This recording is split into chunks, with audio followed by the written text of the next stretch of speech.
Assalamualaikum warahmatullahi wabarakatuh. Alhamdulillah.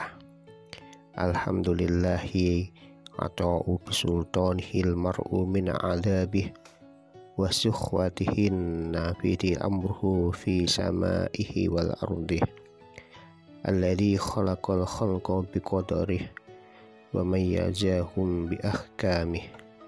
Asyhadu an la ilaha illallah wahdahu la syarikalah wa asyhadu anna sayyidana Muhammadan abduhu wa rasuluh.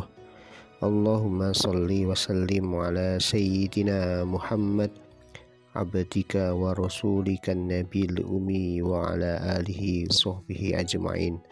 Amma ba'du, ikhwani fillah wa ya ayyuhal hadirun, ittaqullah haqqa tuqatih wa la tamutunna illa wa antum muslimun. Hadirin sidang Jumat rahimakumullah, marilah kita bersama-sama membangun rasa takwa kita kepada Allah Subhanahu wa Ta'ala dengan senantiasa melaksanakan semua perintah-perintahnya dan menjauhi semua larangan-larangannya, karena dengan takwa kita akan mendapatkan kebahagiaan hidup di dunia dan kebahagiaan hidup di akhirat. Hadirin hadirat rahimakumullah, dengan semangat hari ulang tahun Republik Indonesia yang ke-75, khutbah siang hari ini mengambil tema pentingnya regenerasi dan kaderisasi. Sidang Jumat rahimakumullah, regenerasi dan kaderisasi sangatlah penting, sebab suatu saat kita yang namanya hidup pasti akan mati menghadap Allah Subhanahu wa Ta'ala. Kalau kita semua mati, pertanyaannya adalah, apakah anak cucu kita masih Islam? Apakah mereka masih sholat? Apakah pendidikan madrasah, TPQ, sarana dakwah, dan semuanya lanjut apa tidak? Hadirin sidang Jumat rahimakumullah, sebagai ikhtiar yang menjamin keberlangsungan dakwah agama Islam, maka kita harus mempersiapkan anak-anak dan murid-murid kita supaya bisa melanjutkan dakwah serta perjuangan agama ini. Oleh karena itu, regenerasi dan kaderisasi harus kita tekankan dan kita utamakan. Allah Subhanahu wa Ta'ala menyarankan supaya kita senantiasa mempersiapkan keturunan yang kuat imannya, kuat fisiknya, ekonomi, ilmu, dan semangat perjuangannya. Allah memerintahkan kita jangan sampai kita mati meninggalkan anak-anak dan cucu-cucu yang lemah. Dalam firman-Nya Allah menjelaskan, Bismillahirrahmanirrahim, wal yahshal ladzina law taraku min khalfihim dzurriyyatan di'afa khafu 'alaihim falyattaqullah wal yaqulu qawlan syadida, yang artinya, dan hendaklah takut kepada Allah orang-orang yang seandainya meninggalkan di belakang mereka anak-anak yang lemah, yang mereka khawatir terhadap kesejahteraan mereka. Oleh sebab itu, hendaklah mereka bertakwa kepada Allah dan hendaknya mereka mengucapkan perkataan yang benar.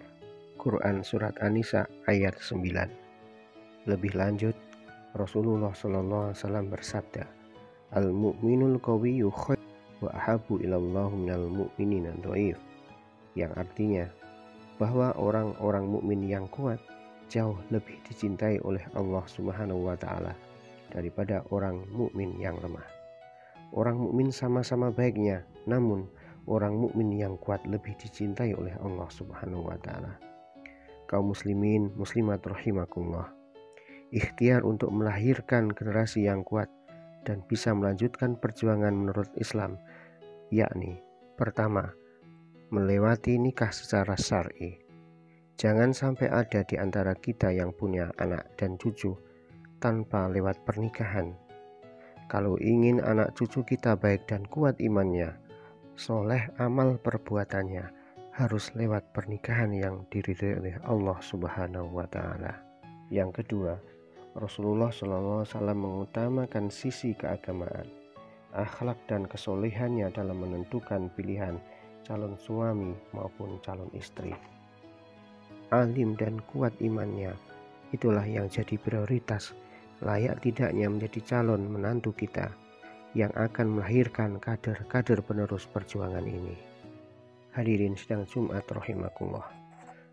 Nabi mengingatkan, jangan sampai kita menolak pinangan orang yang agamanya baik dan akhlaknya juga baik.